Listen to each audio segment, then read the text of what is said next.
La carta astral, también llamada mapa natal, radix, o natividad, es un diagrama usado por los astrólogos que representa, desde una perspectiva geocéntrica, las posiciones planetarias en signos y las casas astrológicas que ocuparon en determinado lugar y tiempo en relación con la fecha de nacimiento de cada persona, con la finalidad de realizar, bajo un cierto número de técnicas, interpretaciones psicológicas o incluso predecir el futuro del consultante.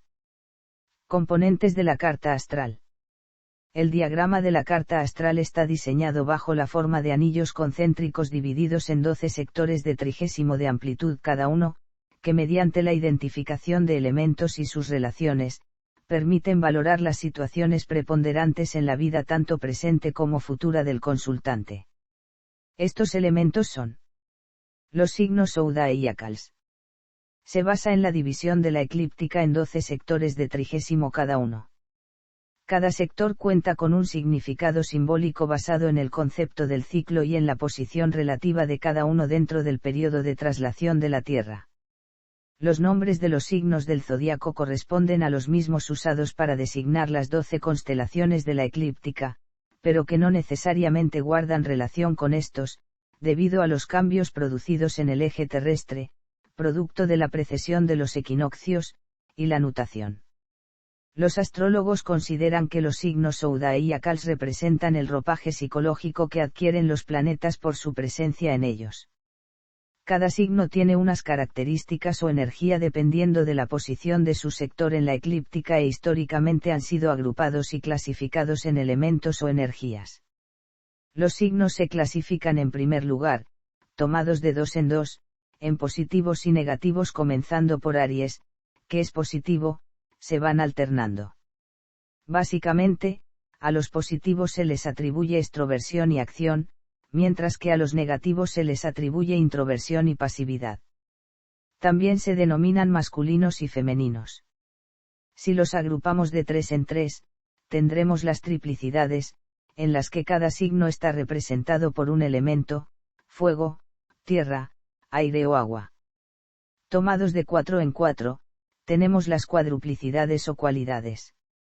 Según estas, los signos pueden ser cardinales, fijos o mutables. Los signos. Aries simboliza el renacimiento y su símbolo representa los cuernos de un carnero. Tauro simboliza la consolidación y su símbolo representa la cabeza de un toro con sus cuernos. Géminis simboliza la conciencia concreta y su símbolo representa las estrellas Castor y Pollux.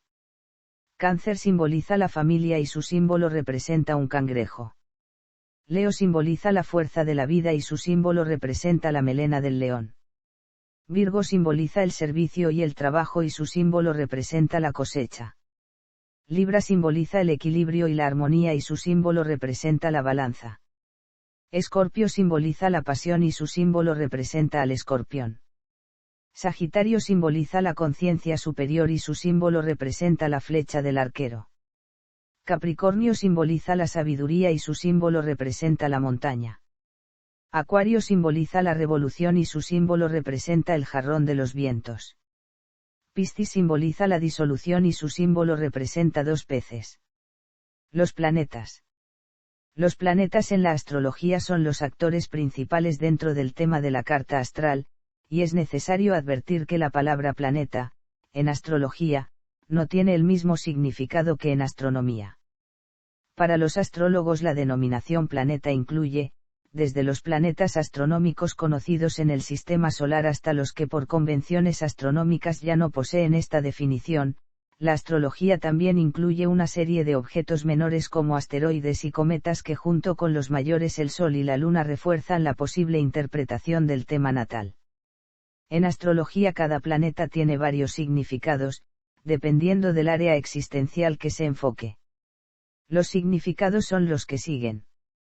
El Sol simboliza la esencia, la personalidad y la forma como enfrentan el mundo. La Luna simboliza la familia, la estabilidad emocional y la imaginación. Mercurio la mente racional, la inteligencia y la forma de comunicar. Venus la belleza, las relaciones y la feminidad.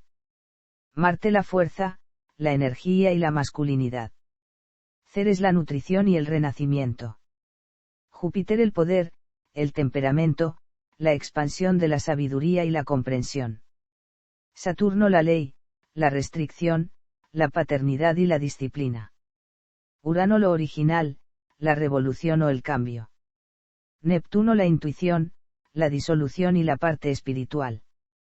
Plutón la capacidad de transformación o regeneración. Las dignidades. Dependiendo de su emplazamiento en los signos zodiacales, los planetas tienen una serie de afinidades o vinculaciones específicas que son contempladas bajo términos cualitativos y son básicas a la hora de realizar la interpretación de la carta natal. Son, entre otras, la regencia, la exaltación, el detrimento y la caída. Las casas. Las casas astrológicas son divisiones que se realizan del espacio angular existente entre las líneas del meridiano local y del horizonte, tanto sobre el cielo como bajo la tierra. De la intersección de estos ángulos o ejes, resultan 4 espacios: horizonte este, parte visible y parte invisible, y horizonte oeste, visible e invisible. Cada uno de estos 4 espacios se subdivide, generalmente, en 3 partes, dependiendo del sistema de casas usado, con lo cual se obtienen 12 casas. Históricamente ha habido muchos cambios en el sistema de cálculo y se conocen hasta 20 sistemas de división de casas. La casa comienza en la llamada cúspide y se extiende por un sector circular variable hasta la siguiente cúspide. No todas las casas se consideran igualmente importantes, ya que algunas lo son especialmente. Estas son las 4 casas angulares. La cúspide de la casa I, que astronómicamente es el horizonte este, es un elemento de la carta natal de especial estudio por los astrólogos, ya que determina el planeta regente o gobernador del tema natal, y obviamente también simboliza el ego. La casa 7, que es el punto opuesto a la casa I. La casa X, que astronómicamente equivale al cenit en el meridiano local. La casa 4, punto opuesto de la casa X, equivale al nadir en el semimeridiano inferior. Los aspectos. Los aspectos son las distancias angulares que existen entre 2 o más planetas. Indican cómo se relacionan diferentes facetas de nuestra vida de acuerdo a los planetas implicados, así como los signos y casas relacionados con dichos planetas. Existen aspectos mayores, que son los que resultan de dividir el círculo entre 1, entre 2, entre 3 y entre 4. Los aspectos menores son los que resultan de dividir el círculo entre 5, entre 6, etc. Los aspectos mayores son los más importantes. Aspectos mayores. Conjunción 0, unión de fuerzas y cualidades.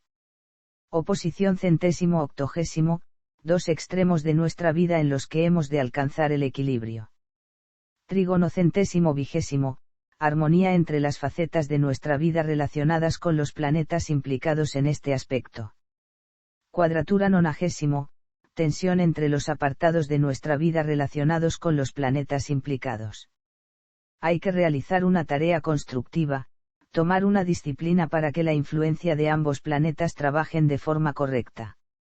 En todos los casos, implica acción y sucesos relacionados con las áreas que conecta. Asimismo, puede manifestarse en el plano físico si la distancia angular entre 2 planetas o entre un planeta y un punto sensible no es exactamente la de un aspecto, es decir, cuando sobra o falta algún grado, se habla de orbe, término de origen astronómico. En astrología natal se admite que los planetas siguen aspectados incluso cuando el aspecto no es exacto, esto es el orbe, la cantidad de grados que propician la activación de estos aspectos, aunque se pone un límite admitido, dependiendo del planeta y el aspecto que se haga con el planeta. Hay astrólogos muy estrictos y otros que lo son menos. En astrología predictiva se suelen admitir orbes más estrechos o exigentes. Los aspectos se clasifican en benéficos o armónicos y en maléficos o inarmónicos. La primera nomenclatura es arcaica y actualmente se considera en desuso por la mayoría de los astrólogos. La escuela dominante hoy día aboga por considerar que los aspectos inarmónicos provocan más tensión y obligan a superar pruebas, con lo que el beneficio es mayor, aunque se sufra más. Cálculo de la carta astral. Para calcular una carta astral es necesario saber con exactitud la fecha y la hora del nacimiento de la persona o del evento.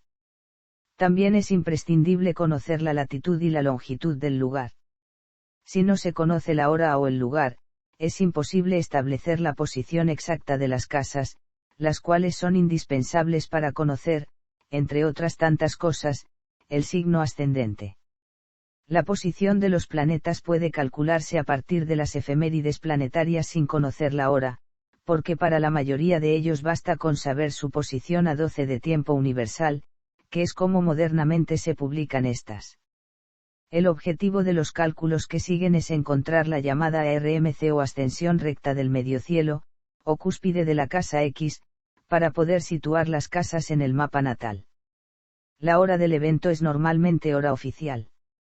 Hay que restar las horas de adelanto correspondientes.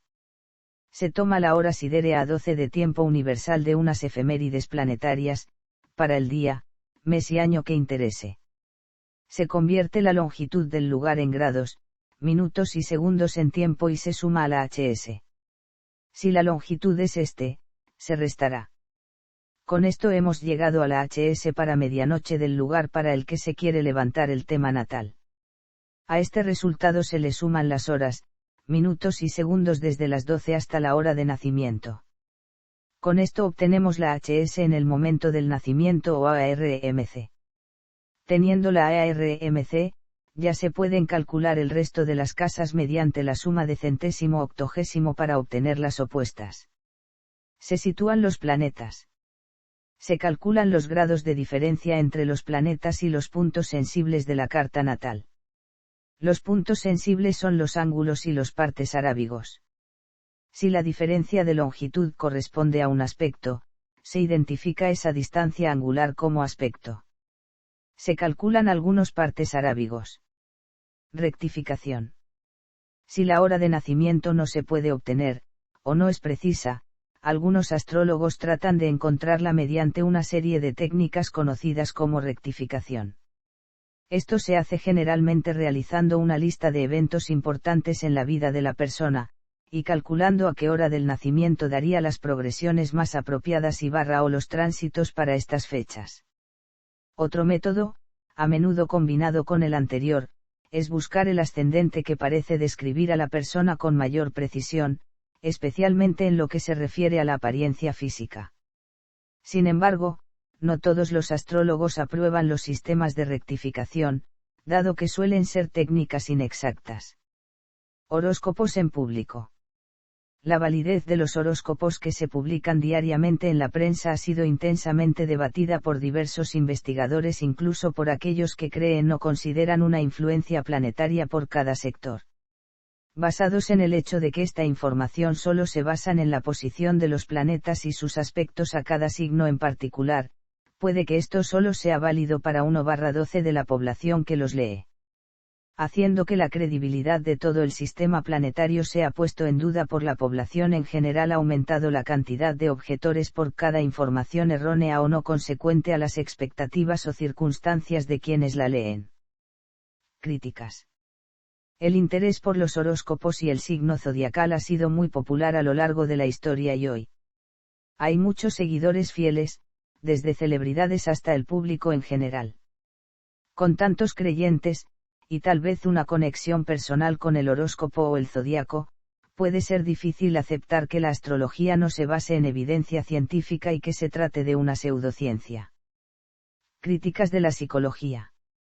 Las cartas astrales o los signos del zodiaco se utilizan a menudo para predecir los rasgos de personalidad de un individuo. Sin embargo, el uso de cartas astrales para predecir la personalidad no es válido ni confiable. En un estudio doble ciego que probó la fiabilidad del zodiaco para predecir la personalidad, un astrólogo tuvo que hacer coincidir el signo zodiacal de una persona con su resultado del IPC. El IPC es un método confiable para determinar la personalidad individual. En un estudio doble ciego, se encontró que los astrólogos no pudieron hacer coincidir correctamente el signo zodiacal con el resultado del IPC más allá de la asignación aleatoria. Esto significa que la astrología no es más que una prueba de azar y no es una forma confiable de predecir la personalidad. Del mismo modo, el signo zodiacal se puede utilizar para crear horóscopos que predicen los eventos que sucederán en la vida de un individuo. Sin embargo, al igual que usar el signo zodiacal para los rasgos de personalidad, usarlo para horóscopos tampoco es confiable. La predicción de un astrólogo para un horóscopo generalmente no está relacionada con la predicción de otro astrólogo.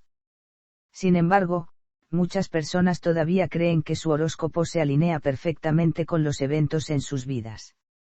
Hay algunas explicaciones posibles para esto. Los horóscopos tienen una redacción vaga y se basan en actividades cotidianas comunes. Debido a esto, es más fácil para las personas relacionarse con estas afirmaciones y aumentar su creencia de que es una ciencia real. Además, las expectativas de una persona suelen llevarla a sesgar la forma en que percibe la información, por lo que se confirman sus expectativas. En un estudio, los horóscopos de los participantes se emparejaron con los eventos de su día anterior. Cuando a los horóscopos se les presentó el signo zodiacal del participante, otros participantes tuvieron más probabilidades de informar que el horóscopo coincidía con los eventos del día anterior en comparación con cuando su signo zodiacal no estaba presente. Esto hace que los horóscopos parezcan confiables, cuando no son válidos.